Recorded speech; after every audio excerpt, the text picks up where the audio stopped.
کلوں کی وے موڑ میں واپس لے آواں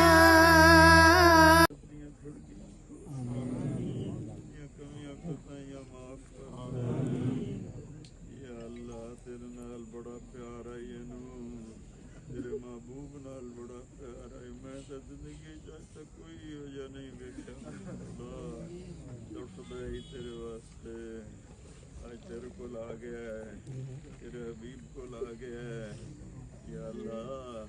نرمی دا معاملہ کریں تیرے باپ دے ہنجواں دا تینوں واسطہ چاچے دے گراواں دے بھیڑاں دے ماں دے ہنجواں دا تینوں واسطہ یا اللہ ساڈے اس بچے نوں کوئی دکھ نہ آوے ساری زندگی دکھاں چ کٹی اس نے اپنے آپ نال لڑ کے کٹی اس نے اور اسی جوانی میں اللہ نے بلا لیا میں راضی ہوں میرا سارا خاندان میں راضی ہے لیکن یہ رونا تو میرے بس میں نہیں حضرت ابراہیم رضی اللہ عنہ میرے نبی کے صاحب پیٹ سے پیدا ہوئی پلانے والی عورت کو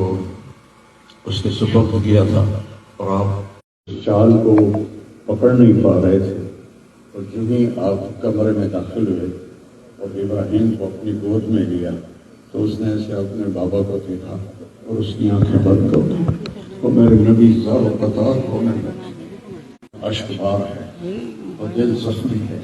لیکن ہم وہی کہیں گے جو اللہ کہتا ہے کہ ہم اللہ کی تقدیر پر راضی ہیں جب ان کی تدفین کا وقت آیا تو آپ